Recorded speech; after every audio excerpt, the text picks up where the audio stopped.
For many years, historians and archaeologists have pored over writings, manuscripts, maps, and the like, searching for the top secret source of the Phoenicians' tin they brought into the eastern Mediterranean. For the Bronze Age to be the Bronze Age, they needed a solid source of tin, and the Phoenicians had just the spot.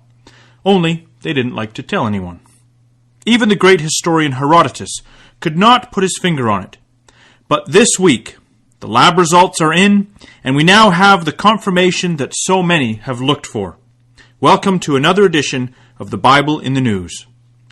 What is so wonderful about the results this week is that not only do the lab reports clear up the great Phoenician trade secret, but in doing so, they also confirm the location of biblical Tarshish. 2 birds, 1 stone. By putting a checklist together from the Bible, it was clear who Tarshish was in the latter days. And many Bible students have expected Tarshish to be the particular nation we'll discuss. But the following is, at least we have 5 points, that gave the basis for this understanding. Consider the following. Number 1, Ezekiel 38 verse 13 reads, quote, "The merchants of Tarshish with all the young lions thereof." The New English Bible translates merchants as traders.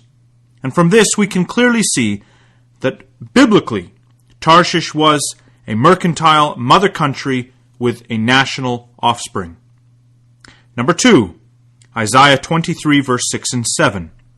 In a prophecy against the Phoenician trading center Tyre, it reads, "Pass ye over to Tarshish, howl, ye inhabitants of the isle. Is this your joyous city, whose antiquity is of ancient days? Her own feet shall carry her afar off to sojourn."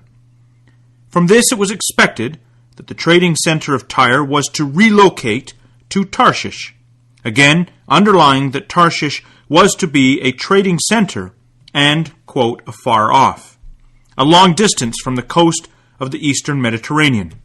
In Jonah 1 and verse 3, we find Jonah boarding a ship in Joppa, destined for Tarshish. So not only do we know that Tarshish was afar off, but also that to get to it, you went west from Israel.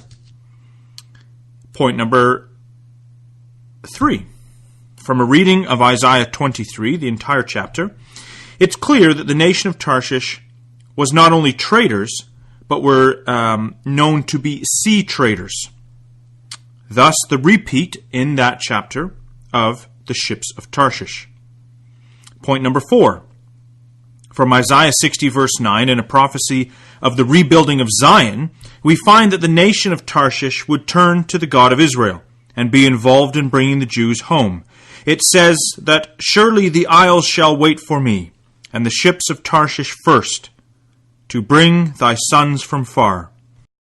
So for anyone that has looked at Spain and wondered if it was Tarshish, the answer is politely no.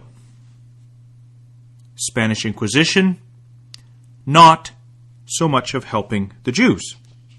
Point number 5. Okay, now for the tin. If we turn to Ezekiel 27 and verse 12, in another prophecy to Tyre, she is told that, quote, "Tarshish was thy merchant by reason of the multitude of all kinds of riches. With silver, iron, tin, and lead, they traded in thy fairs." There it is. Phoenician Tyre would supply the Bronze Age with tin from Tarshish. From the rest of the points, there's no doubt that that mercantile, seafaring, God-fearing mother country afar off to the west of Israel is none other than the nation of Britain. Add that shopping list of metals to the list, and many Bible students have had no doubt that it really was Britain all the way along. But still, there have been doubters. Many have said that the British Isles were too far from Tyre. It just wasn't possible. Well, good old Herodotus had heard of the Tin Islands, but had little information about them. The following is what he wrote.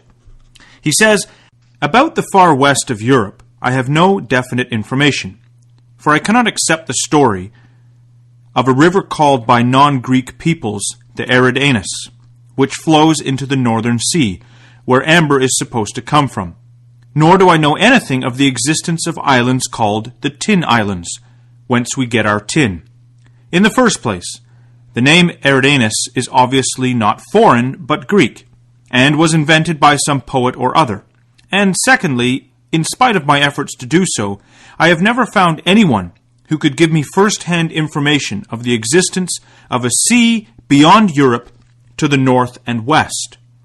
Yet it cannot be disputed that tin and amber do come to us from what might be called the ends of the earth. Well, Herodotus, and everyone, I told you the lab results are in, and so they are. So we can finally put this to rest. Reported in the Times of Israel was the following this week. Groundbreaking study. Ancient tin ingots found in Israel were mined in England, was the headline, and the subheading reads, Enigma of origins of Bronze Age Levant's tin supply, solved through isotope and chemical composition analysis that shows 13th to 12th century BCE tin bars likely came from Cornwall.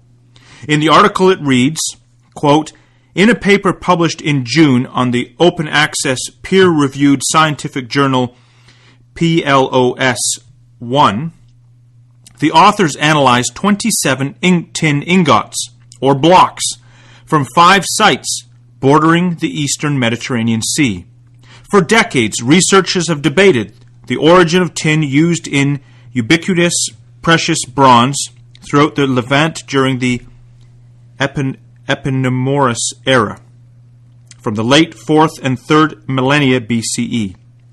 Hypotheses have swung from close by Turkey, Central Asia, or far-flung France and Britain. The scholars used an earth-shattering approach to figure out the mine's locus. Quote, they're quoting now from the peer-reviewed paper. It says, by using a combined approach of tin and lead isotopes together with trace elements, it is possible to narrow down the potential sources of tin for the first time. End of that quote. The most logical source, it says, according to the authors, the most likely suppliers of the 13th to 12th century BCE tin ingots from Israel are tin mines from Cornwall and Devon. There you have it. Those sneaky Phoenicians were sailing all the way to the beautiful British Isles to retrieve that Bronze Age tin. And I'll bet they had tea and toast at night as well. I do wonder when they started making that smooth, creamy chocolate, because that is worth crossing the sea for, which I can attest. With that now finally cleared up, we can confirm that Britain really does have to come out of Europe. For, in Ezekiel 38, Tarshish and her young lions, or national offspring, are challenging the great Northern Confederacy, which we know to be Russia and Europe. But that is a story we have discussed on this program before, and will again as events keep moving us closer to the return of Israel's king. Join us again next week for another edition of the Bible in the News. This has been John Billington with you from the colonies, where the snow will soon fall and those Hudson's Bay Company blankets are still available. Take care.